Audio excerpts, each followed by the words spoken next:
Alright. I'm Strategic Sully, and I'm here to bring you all your tips, tricks, and strategies you need to dominate at mobile gaming, including Clash of Clans, Clash Royale, obviously, and Boom Beach.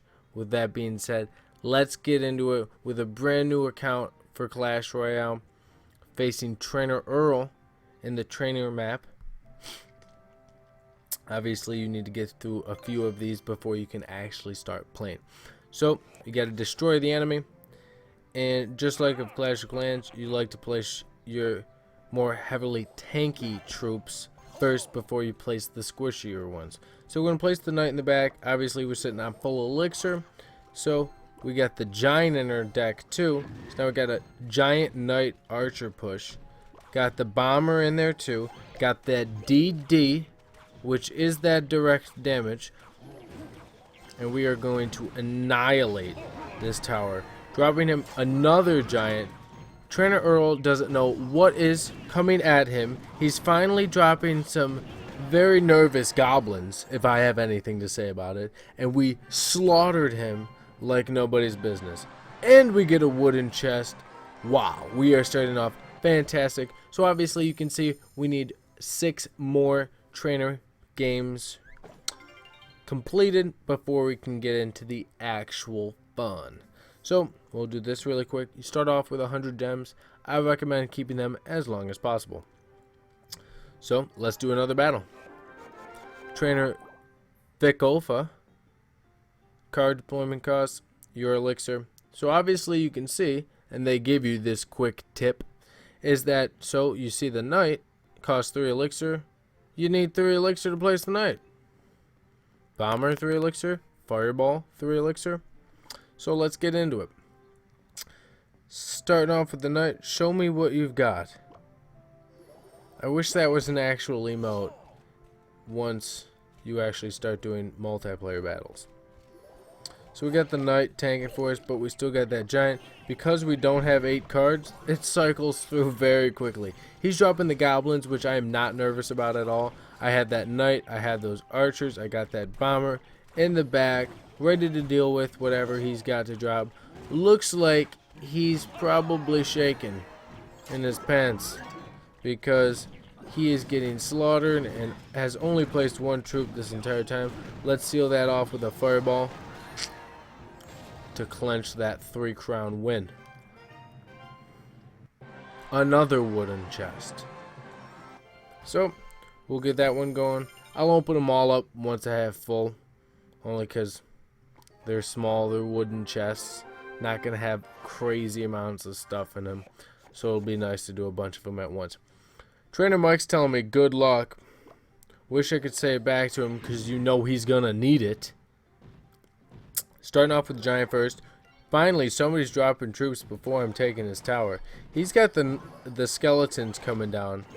A lot of skeletons. So we got the bomber doing that splash damage to get rid of anything else that he would play that would try to impede my giant from getting to his tower. He's dropping skeletons on the wrong side, obviously trying to make a frantic push for my right tower. But I'm going to tell you this right now, that's just not going to happen. My tower is going to be able to take out those skeletons. I don't need to worry about that. Drop the arrows on there for good luck, and they didn't even get there. We did it so quick. Trainer Mike, have a nice day. You probably never want to see me again. Another wooden chest. So let's get that one unlocking while we go into another trainer battle against Trainer Klaus. I want to say his name is. Good luck. Back at you, buddy. So, as you can see, I'm not placing him at the bridge, because I want to have the time where I waste 5 elixir placing that giant that I definitely need to place down. Somebody's finally placing troops. Place the archers to deal with the goblins and the skeletons, but I place the giant all the way in the back so that because he's so slow, by the time he gets to the bridge, I have more elixir to deploy behind him to build my push bigger and make it better, make it more strong, and try to take his tower. You'll see a lot of people, especially when you're just starting, they'll just frantically throw troops at the bridge. They're not thinking, they obviously don't see how strategic this game really is and how much thought goes into it, because It really is just, can you outplay the person you're going against? Obviously, card level and king tower level goes into a factor, but at this low level, everybody's just about the same, and it's really placement is key. Ooh, this is telling me it's got an epic in it. So we're going to start that unlock and start with the first wooden chest. So we got some arrows. Got that upgrade. That's fantastic. Got another upgrade for the knight. So as you can see, we go over here, and here's our deck. We're supposed to be able to hold 8 cards, but they don't give us 8 cards yet. So then we have the knight, which we can upgrade to level 2, and the knight is a very good card.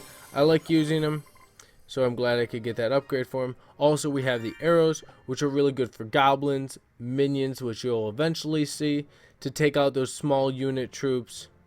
So why don't we upgrade those as well? Now I'm going to try to stay as low as possible on this account to see how far I can go. So let's open up these other chests before we do any more upgrades. Got that 12 gold, got that upgrade for that bomber. The musketeer is a very sweet lady, and I absolutely adore having her in my deck. So I'm glad I unlocked her quick. Got that knight, got that bomber.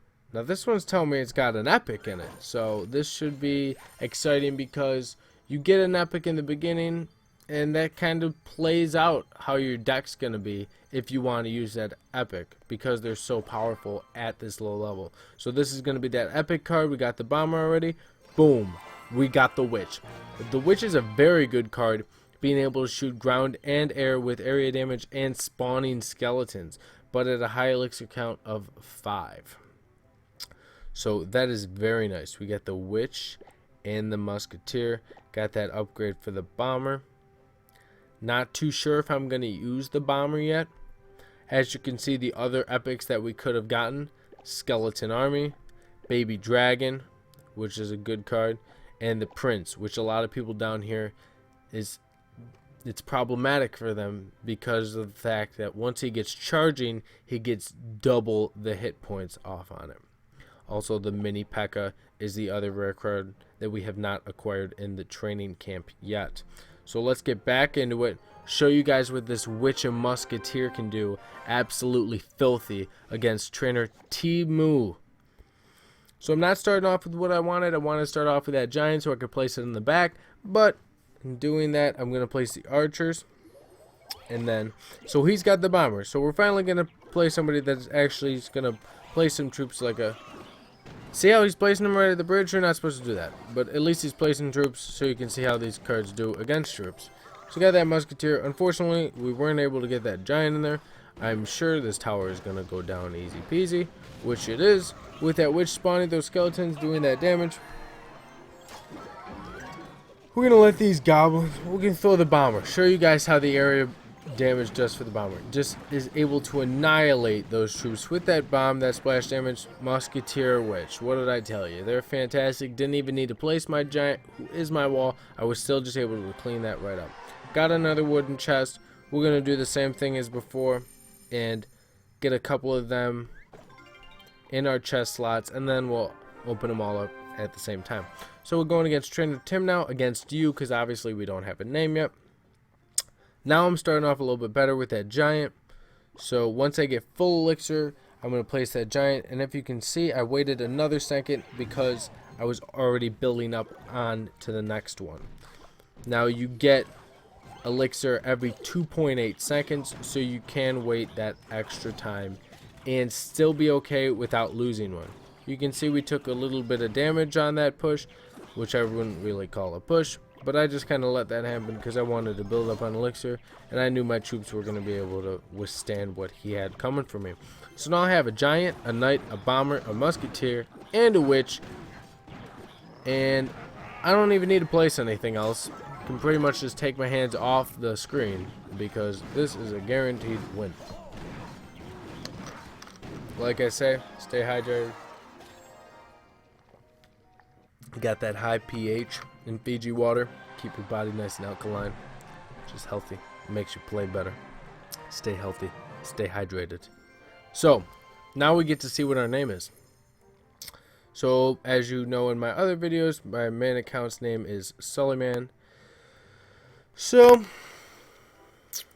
in doing that, how about we just call this one Lil Sol?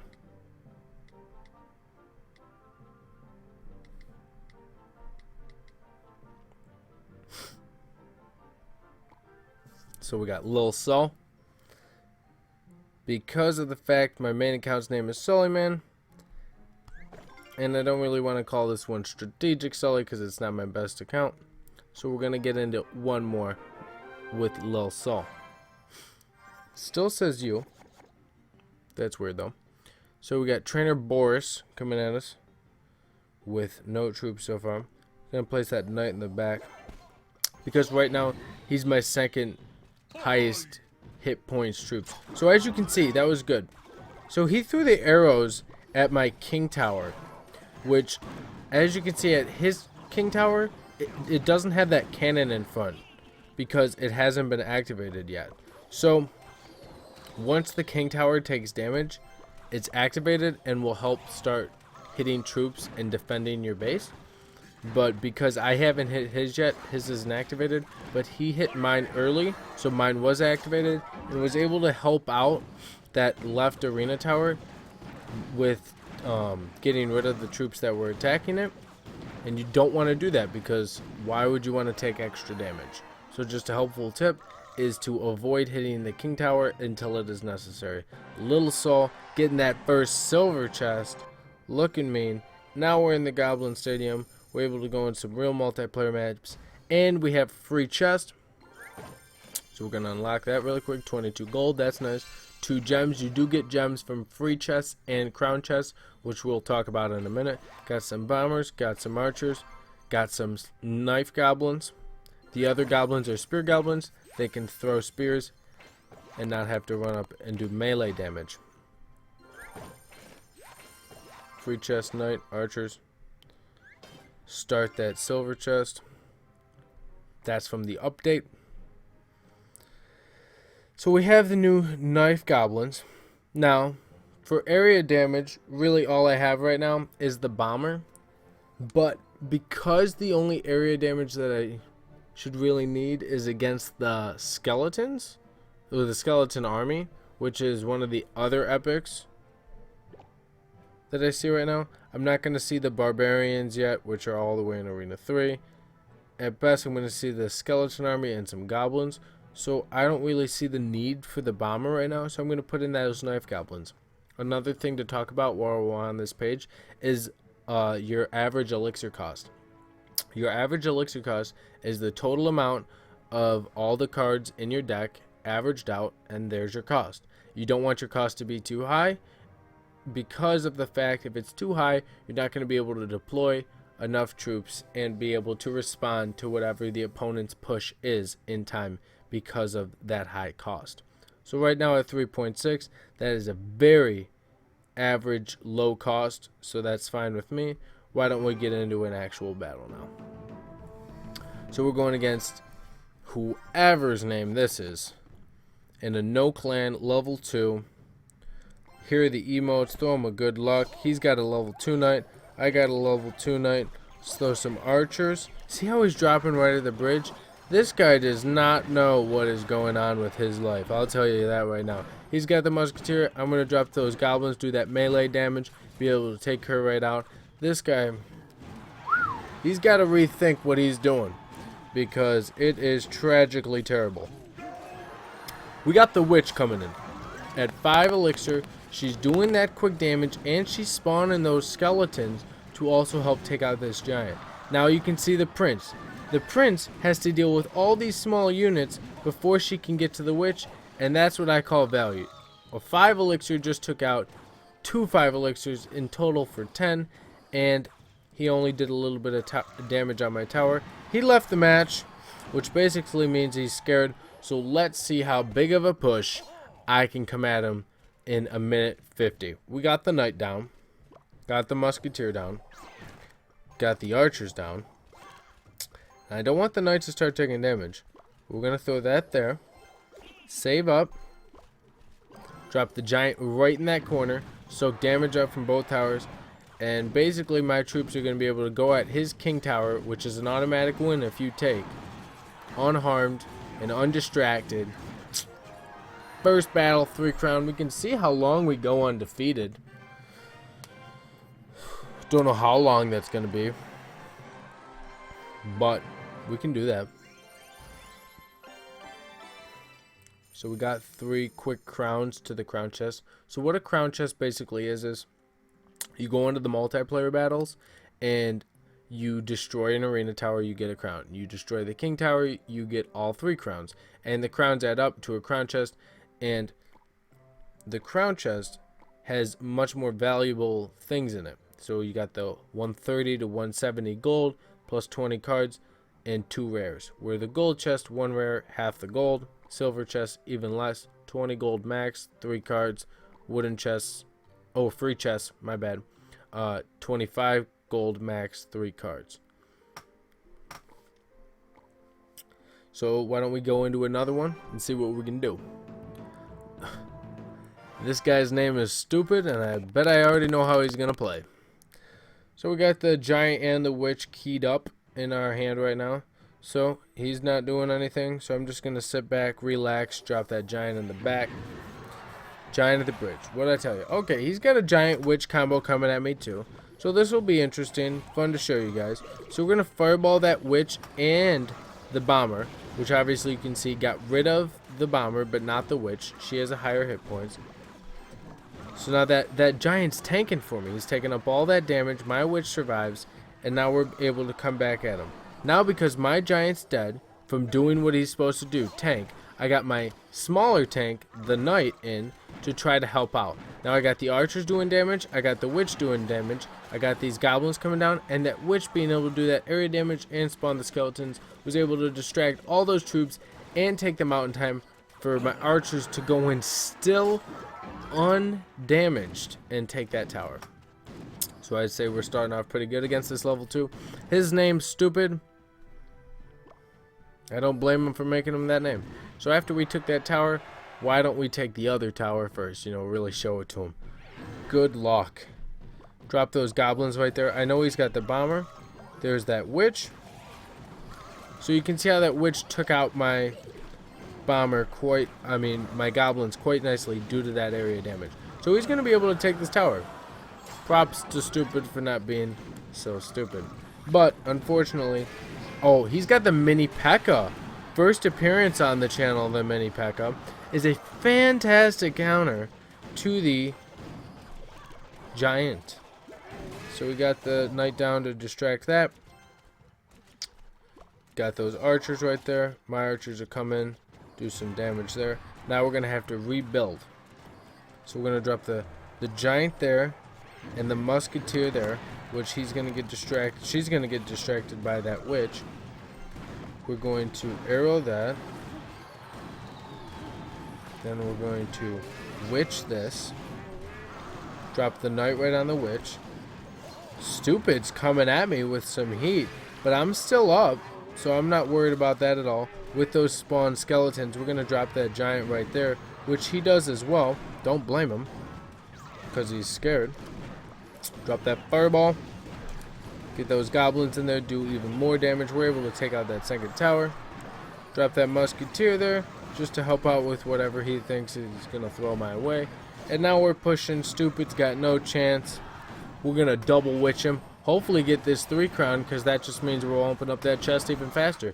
And it looks like with all those skeletons, we're able to do that. Good game. Thanks. Stupid. Nice name. So we got that quick 3 crowns, which is very nice. We have 102 gems, which I don't want to spend right now, because obviously we still have a chest slot. So we're going to go into 2 more battles at least. Hopefully we can 3-star Kaki from No Clan, also a level 2. So we're playing, you know, we're the underdogs in this battle, but we actually know what we're doing. Unlike these chumps. Alright, he's not throwing it at the bridge. He's got the tank in front. He's not doing terrible so far. I'm going to throw that musketeer right there. And then as you can see, I got those hitting that. And then I'm going to drop the knight behind the giant to hit the musketeer, because she's going to deal the damage to my troops while they're focused on the giant, and I don't want that to happen. Now I have enough time to load that giant up, place him at the bridge, and he can tank for my musketeer witch. There's the skeleton army, and that's why the witch is a great epic card to get early on, because she's got that area damage. She can deal with that tough card to deal with if you don't have arrows or splash damage in your deck. I got the giant to the king tower already. I would pretty much call this one in the books, so let's fireball it, only because Kaki better quit playing this game because it's already over. Lil Saul is coming at him real tough. Gold chest. Wow, that'll be nice. So as you can see, the silver chest takes 3 hours to unlock, where a gold chest has more cards in it and more gold, so it takes longer to unlock. Now, I want to save the gems, but because of the fact that this game's got a cycle to it, and the 20th chest that I unlock, I get a magical chest. Kind of want to speed it up, but I also want to save up the gems, because if you go into the shop, which is where you can buy cards daily and add them to your collection to help upgrade them, new cards pop in every day. So I could buy this fireball, upgrade it. I could buy the prince for 2,000, but if you have 60 gems, you can buy 1,000 gold, which is very valuable. But right now, I'm not going to do any of that noise. We're going to get into one more, get this crown chest, if we can get a win. Well, not even win, if we can get an arena tower down, but I'm not looking to lose. Another thing that you get from doing multiplayer battles is you get the gold. You get the chest. You also get victory gold, which is a new feature in the game. I should have placed that giant up a little bit in front, only because his troops are coming at me so hard. But it's okay, because we're going to be able to soak up that damage. And then fireball all that. So almost taking my tower off the first push. This guy actually knows what he's doing. Taking my tower off the first push. Killer beast. Living up to his name at level 2. But how is he going to respond to this, sir? Oh my goodness. Madness, madness, madness. He should be scared. He should be very scared. Because this is looking like a game-ending push, maybe? I'm thinking so. And it is. So, he took 1. You're welcome. I took 3. Thanks. So like I was saying, you get the trophies from the win. You get victory gold from a win, which increases as you go up in the arenas. And you get a chest. So there's a lot to get when doing a multiplayer battle. Open up our first crown chest, 159 gold. 2 gems. Goblin hut. So these spawn spear goblins. At 5 elixir, it's good. I don't think I'm going to be implementing it in my deck soon. Mini P.E.K.K.A. is an absolute beast at every arena. And is a fantastic counter to the only tank right now, the giant. Got some arrows. Another crown chest. We're probably going to have to save that one for the next video, only so we keep it short. So, on that note, thank you all for watching. Hit that like button and subscribe down below, and I'll catch you guys in the next episode.